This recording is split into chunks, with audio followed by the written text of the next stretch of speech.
Ladies and gentlemen, welcome to the Kori J Podcast. Your boy is back better than ever. I know I've been gone for a while. I had to address some personal issues, but I'm back to give y'all the latest and greatest content, man. There's been so much that has happened since I've been gone. A lot has happened, especially with the NBA. Congratulations to the Toronto Raptors on their championship. But everybody forgot about that 24 hours after it happened. They didn't even have 24 hours to celebrate because NBA free agency took over. And this was the greatest free agency in NBA history with so much star movement and new faces and new places. So I gotta start off with that, talking about all of the moves that happened this summer and free agency and all the new stars that relocated. And then I'm gonna give you all my personal 10 best duos within the NBA coming into next season. So I'm gonna give you my personal rankings. I've seen some media members already making their own list. So I'm gonna give you mine. And there's just so much that I have to address. There's a lot of hot takes that have sort of flown under the bridge. So I got to give my take as well and maybe ruffle a few feathers here and there. So let's jump into it, man. Let's start off with the NBA offseason. Like I said, it was just so many moves that happened. We know the biggest move that started all of this chain reaction was Anthony Davis finally being traded to the Los Angeles Lakers. Now, we all thought that this move was going to happen around the trade deadline with him demanding a trade from the Pelicans, but it ended up finally getting done. Um, you know, Involving a lot of the Lakers' young talent, and that included Lonzo Ball, Brandon Ingram, Josh Hart, and a multitude of first-round picks that the Lakers gave up to acquire Anthony Davis. But it was definitely worth it, and it started the chain reaction of the dynamic duos being formed. When you get a guy like Anthony Davis appear with LeBron James, that is huge for the league, and I think those are two top five players. So it's definitely going to be exciting to watch that. The Lakers likely making the playoffs again and potentially making a deep playoff run. So the Lakers are back by acquiring Anthony Davis, and they also made a lot of other moves as well. But I'll get to that in another podcast. Another big move that happened this summer was um, Kyrie Irving and Kevin Durant teaming up in Brooklyn. Um, I feel bad for the Knicks fans because a lot of them thought that they were going to get Zion Williamson. They thought that they were going to get Kevin Durant. They thought they were going to get Kyrie Irving.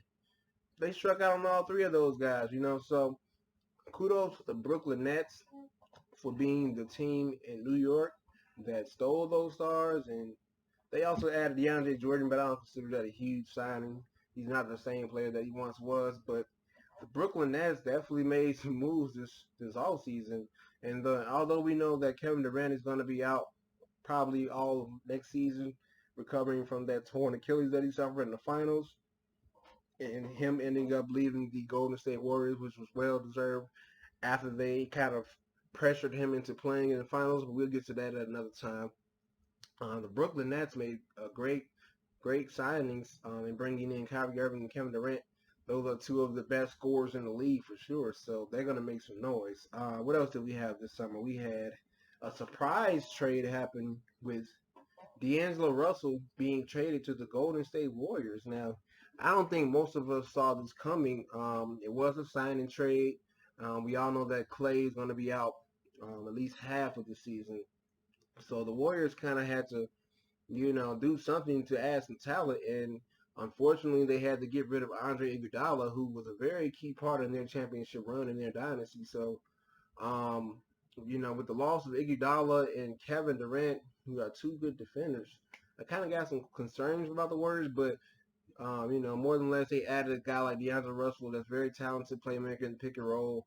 He can also shoot the ball as well, so it'll be really interesting to see how he looks alongside Stephen Curry and Draymond Green for most of the season, at least until Klay Thompson returns. So that was another definitely wild move that happened this summer. Of course, we have to talk about Kawhi Leonard deciding to join the Los Angeles Clippers. But before that even happened, we had a guy in Paul George who demanded a trade from the Thunder. This was under the wraps, and it was very under the radar. A lot of people didn't even know that he was asking out of the Oklahoma City Thunder because he was posting things like run it back with Russell Westbrook. We got unfinished business. Well, clearly that was a lie. So Paul George ended up bolting on Russell Westbrook to join Kawhi with the Los Angeles Clippers. Those are two Los Angeles natives. So they're back in their hometown teaming up together, and that's going to be scary for the league when you got Kawhi Leonard and Paul George on the same team in the same backcourt down there with Patrick Beverly, who's also a defensive hound, and those three are just going to wreak havoc on teams, man. People are going to be scared to play against those guys on the perimeter because they're going to shut down a lot of teams and a lot of players. So shout out to the Clippers for even pulling off that move. Now they did give up 5 first-round picks in the Paul George trade, so someone may say that's an overpay, but you do that deal if that lands you Kawhi Leonard, because we know Kawhi was choosing between the Toronto Raptors, who didn't really have a chance, but they were an option. And the Los Angeles Lakers, a lot of people were afraid that Kawhi was going to form a super trio with LeBron James and Anthony Davis, but Kawhi ultimately ended up going to the Clippers, which in fact, made the league more interesting by creating all these dynamic duos, and that created competition within LA itself, which is going to be crazy this upcoming year. Seeing the Clippers with Kawhi and Paul George going up against LeBron and AD, and we all know that LA is going to always be a Laker town, but it's going to be exciting nonetheless. So that was a huge off-season move by the Clippers in getting Kawhi and Paul George. Let's look at another team. The Utah Jazz added Mike Conley. Now, this, may not be a flashy move to some, but I thought the Mike Conley pickup was great for the Utah Jazz. They have a very solid team. They also added a guy in Bohan Bojanovic that had a really good year last year in the absence of Victor Oladipo with the Pacers. So to get a guy like Bojanovic to pair with Conley and Donovan Mitchell and the reigning defensive player of the year and Rudy Gobert, the Jazz are going to be a tough team and a team that nobody wants to face come playoff time. So watch out for that. We had Jimmy Butler. He wanted out of the Philadelphia 76ers. He left Ben Simmons and Embiid hanging to go to the Miami Heat. I don't know. I guess the weather's nice in Miami. I understand it. But Jimmy wanted to be a solo star, it seems like, by requesting a trade to the Miami Heat in a signing trade where he was traded for Josh Richardson. So the Sixers get back a nice piece as well, in Josh Richardson.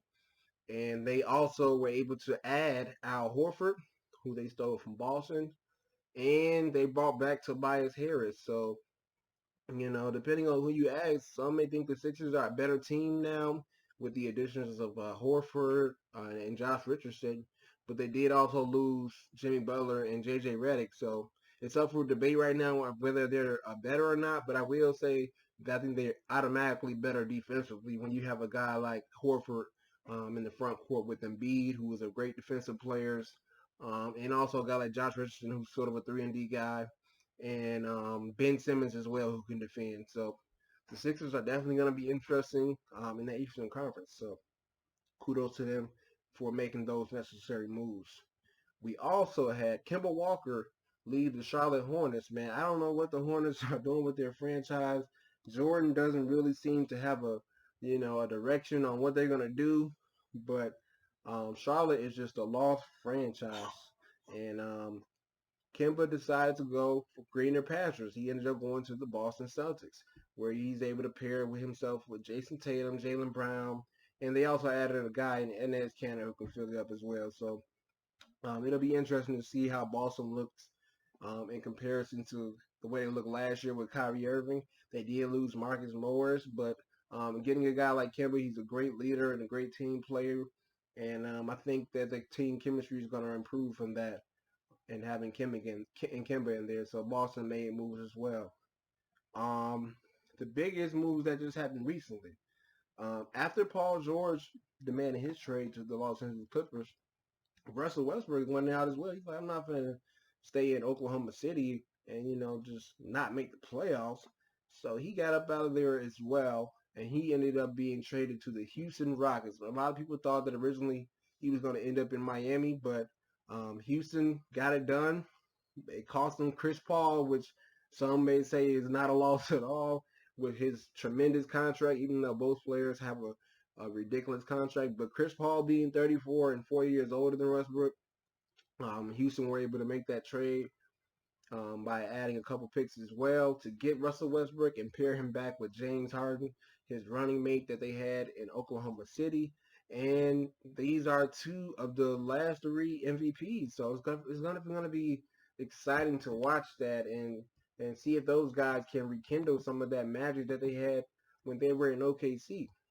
So um, unfortunately for Chris Paul, him being traded to Oklahoma City, he's kind of, he may end up ending his career there. Maybe we'll see what happens maybe at the midway of the season. But as of today, it was reported that they weren't able to find a trade for Chris Paul to move him for Oklahoma City. And both sides are kind of agreeing that they should play the season out together and sort of just see what happens. So unfortunately for Chris Paul, man, he deserves much better than ending his career in Oklahoma City on a rebuilding team. But maybe something happens down the line that makes the situation better for him. But man, those were the biggest moves of this off season, and there's a lot of things that I didn't talk about, like Porzingis with the Mavericks, and Brogdon to the Pacers. It's just a lot of low key moves that happened that's gonna make this season so fun to watch, and I can't wait, man. The parity is back. Y'all can stop complaining about super teams. So it's wide open. The championship is there for the taking, and there's no clear cut favorite. Like I think the Warriors dynasty sort of made it where people kind of got bored with the NBA because they kind of just figured the Warriors would win it. But now there's no clear favorite. All the contending teams have at least a dynamic duo, and it's going to be fun to watch next season. Not only the playoffs, but the regular season should be fun as well. Watching teams duke it out for seeding and playoff hierarchy. So let's move on from free agency.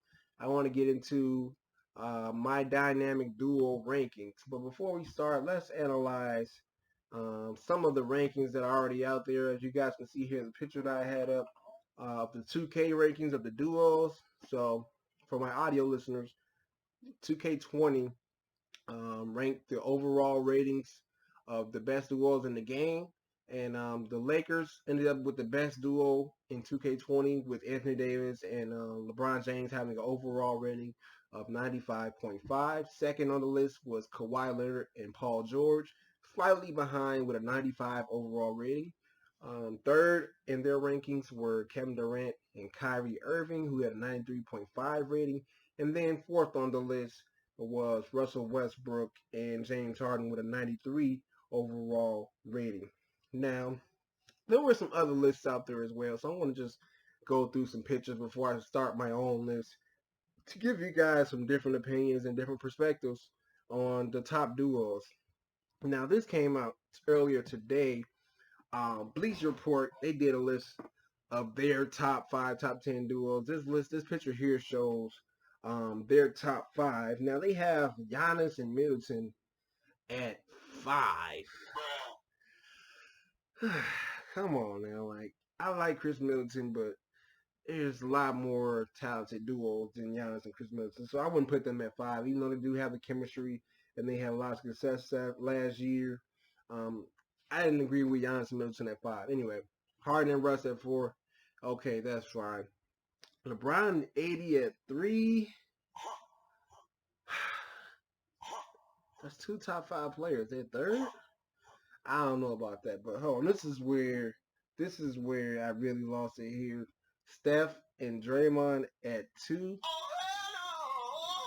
Like, this is not even Steph and Clay. You put Steph and Draymond ahead of LeBron and Anthony Davis.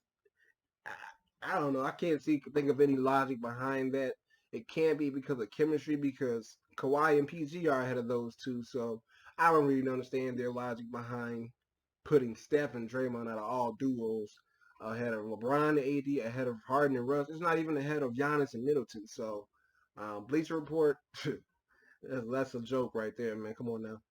Moving on, we also had Colin Cowherd do a ranking as well. Now, in his list, he has Steph and Clay as a tier one duo, which I don't have a problem with at all. Um, he has Paul George and Kawhi, of course.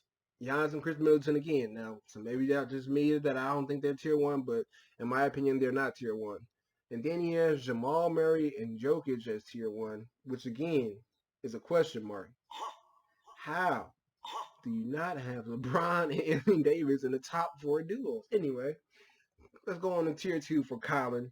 He had LeBron and AD in tier two, Luka and Kristaps Porzingis, Kevin Durant and Kyrie, Dame and McCollum. Yeah, I guess that's fair. Other than the exception of LeBron and AD not being in tier one. And then in tier three, he had Kylie Donovich and Donovan Mitchell, Kemba Walker, Jason Tatum, Russell Westbrook, and James Harden, and then Ben Simmons and Joel Embiid. So just wanted to give you guys some other looks at different lists before I get into mine and my own personal rankings. But back to my list, I'm going to start off at 10. And number 10 in my best duo ranking within the NBA is Luka Doncic and Kristaps Porzingis. Now, of course, we haven't seen the most of these duos play together, so this is all speculation.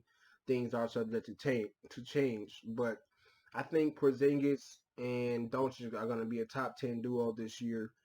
They're both two international players, very skilled. And Doncic, he can do everything, man. He had a great rookie year last year, winning Rookie of the Year, and his skill set paired with Porzingis. Now we haven't seen Porzingis play in almost 2 years. Now he was very high potential when he was on the New York Knicks as being a 7'3" skilled big man that could block shots, hit threes, and do a little of everything. So if KP is still that same player that he showed in New Orleans, and I mean, sorry, in New York, that duo can be very scary. And by the way, my criteria for these top 10 duos, number one, I'm basing it off of talent. So I'm going to rank your talent level as the highest priority.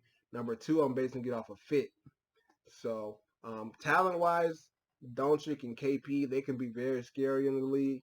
The fit, we still have to wait and see, but I think they complement each other well as an athletic big man and Porzingis and a skilled guard or forward, whatever you want to consider Doncic in the backcourt. So I think the Mavericks have a top 10 duo in the league next season. Number 9 on my list is Ben Simmons and Joel Embiid. Now, some people may have this duo ranked higher, but in my opinion, I kept them at 9 because of fit.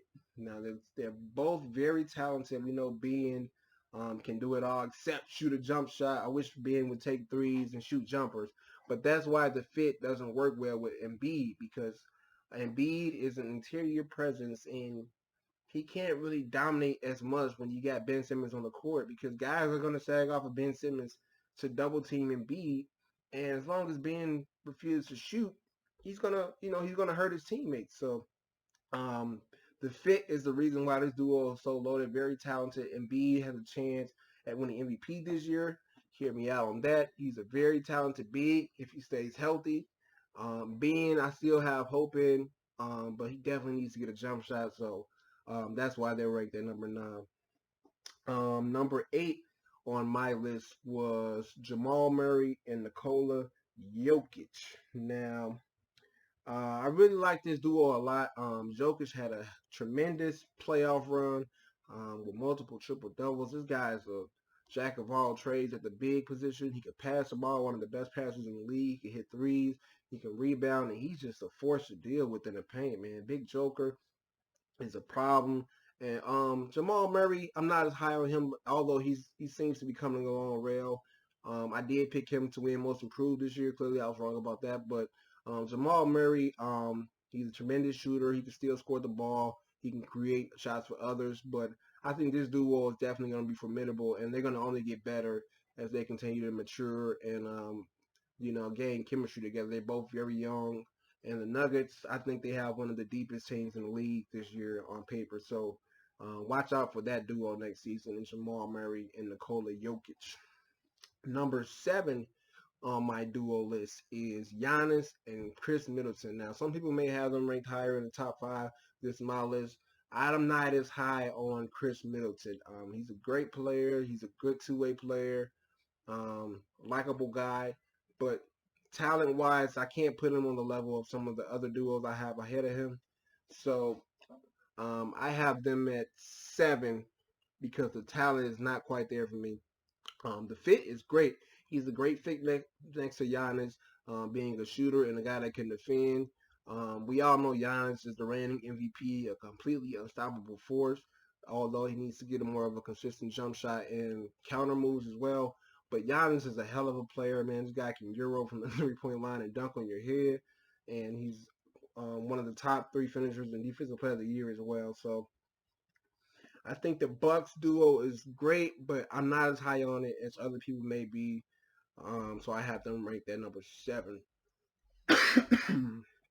Number 6 on my list is Dame and CJ. Now, this is one of the most talented duos in the league.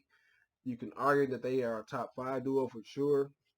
But I gave them a slight knock because of their defense. But offensively, this is one of the best guard tandems in the league, maybe behind Steph and Klay Thompson, a healthy Klay that is. But without Klay, you can make a case this is the best duo in the backcourt in the league. So Dame and CJ, they had a hell of a run last year in the playoffs, making it all the way to the Western Conference Finals. We seen what Dame did to the Thunder and waving goodbye to Russell Westbrook and hitting that step back half court game winner in Paul George's grill. So I'm really high on this Portland team. They have great chemistry. The fit is great. Offensively with Dame and CJ just getting buckets after buckets, but ultimately I have them ranked at 6 on my list. Number 5, I have Kyrie Irving and Kevin Durant. Now, I know a lot of you are going to say, well, Kevin Durant is hurt. He's not going to play, but I'm still ranking this duo in my top 5 because I know what they are capable of once they're both completely healthy. Kevin Durant, we all know he's a walking bucket, 7-foot scoring machine. But hopefully, if he can come back at least 80% of what he was before pre-Achilles injury, then I think they're still going to be a top 5 duo, even though he may not play this season. And we know Kyrie Irving, although he had a subpar playoff performance last year with the Celtics, he's one of the best scorers in the league. He has every move in the book. Crazy handle, one of the best finishers. So Kyrie, he really has it all in his game. Although he may be a tough guy to play with at times with some of his antics, and not necessarily a great locker room guy all the time, but the duo from a talent perspective is one of the top in the league for sure. So I had to put that duo in my top 5. Number 4 on my list was Westbrook and James Harden. Now, I was a little skeptical at first of putting them at number 4, but from a talent perspective, you can't. It's hard to beat that when you got Russell Westbrook and James Harden from a talent level. Like I said, those are 2 of the 3 last MVPs, and Westbrook and Harden. They've already played together, but they're only at 4 because of fit. Now, we don't know how they're going to play together yet. Although they did play together in Oklahoma City, those were 2 different times in their career. James Harden was a 6-man. He didn't have the established star. He wasn't the established star that he is now. So this is a completely different match than it was previously. There's definitely going to have to be a lot of sacrifice. These were 2 of the highest usage players in the league. So they're going to have to find a way to share the ball, man. And, whatever Mike D'Antoni wants to run with those guys and trying to get other guys involved, they're going to have to really buy in. Because last year, we seen Harden have a record year in scoring and average around 37 points, but he was isoing every play, and it kind of left guys like Chris Paul and other guys just standing around and watching Harden put on a show in ISO. So I will say the great thing for Westbrook in this situation is that he's surrounded by more shooters than he had in Oklahoma City. So Houston will definitely give him more spacing, but this duo is going to be formidable from a talent perspective. Maybe they're better than what Harden and Chris Paul were. That's to be determined, but they're still definitely a top 5, top 4 duo in this league next season. So it's going to be fun to watch that duo, even if the fit is not perfect. Number 3 on my list, I had Steph Curry and Klay Thompson. Now, like I said before, we know that Klay is out at least half of the season, maybe a little more, but this is the Splash Brothers we're talking about here. There's no weaknesses as far as fit. The fit is flawless because you have arguably the two best shooters of all time in the same backcourt. We know they already have years and years of chemistry together. Um, I mean, what more can you say? That's all you really need to say right there. That these guys can light up at any moment. They can come back from any deficit. Offensively, they're great. We all know Steph is sort of a liability on defense, but Klay Thompson is a great defender, and I think a very underrated defender. And hopefully, when he gets back, he can regain his form as well. But it's the Splash Brothers. It kind of speaks for itself. They're definitely a top three duo when healthy, in my opinion. Just one off of talent plus the chemistry and fit that they have together. So, in my opinion, that's the top three duo in the league when healthy. Number two. Now, a lot of you might not like this, but number two in my top duo list is Kawhi Leonard and Paul George.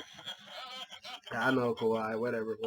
But anyway, they're the second best duo in the league, in my opinion. You could argue that they're the first best because they're two perimeter players and they both two-way players, which seems to fit the league more today than a big guard tandem. But I got him at number two because, like I said before, I don't have Paul George as a top five player in my league. Now, we all know Kawhi is a man. The reigning Finals MVP, and he's one of the best defenders at his position as well as Paul George. But I don't have Paul George as a top five player in the league. He's closer to 10 to me. And they're still a very, very great duo. They're going to terrorize a lot of teams on the perimeter. Some people compare them to Jordan and Pippen, but I'm not going to go that far. But this is going to be a problem for a lot of teams in the league watching Kawhi Leonard and Paul George terrorize team on the defensive end and also offensively. They just seem like they would be a great fit. They both can hit the three ball. They both can create in a lot of ways. Now, playmaking wise, may be a concern because they're not necessarily natural playmakers, but maybe they'll figure that out as well. But this is easily a top two duo in the league. Whether you want to rank them first or not is up to you. But I had them second just because I think LeBron and AD is just too much to overcome, at least for the next season. So that's why I have LeBron and AD as number one on my list. In best duo entering next season, I think this is easily two of the top five players in the league. I think a lot of people have seemed to have forgotten how great Anthony Davis is. Before he requested that trade last year, he was averaging 29 points per game, around 4.4 assists. These are all career highs within his career, and he's still only 26 years old. So Anthony Davis is just such a tremendous talent.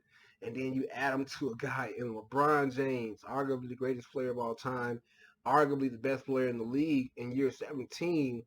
And I just think the fit is excellent. You have an elite passer in LeBron James paired with an elite, I think the best big man in the league.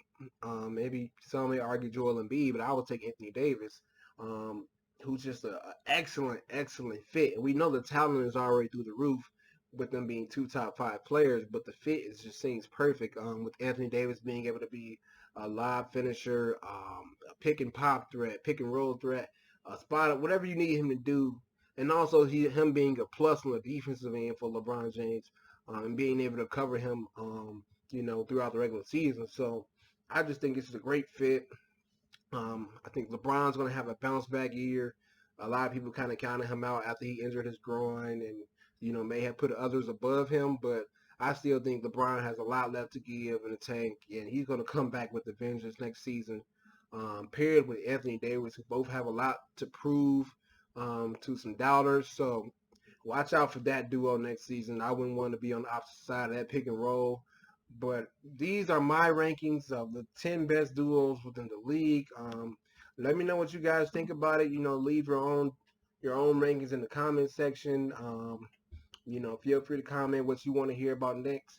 But I think for my next couple of videos, I'm gonna analyze what I believe are the top teams heading into next season. So I may do like a team by team breakdown of their offseason signings, areas they improved, and things of that nature. But I'll let you guys know on that. So make sure you stay tuned for the next video. Thank you all for tuning in to this video. I'm back. I'm here to take the throne back. So let's go. And I'll catch y'all on the next video. Kori J signing out.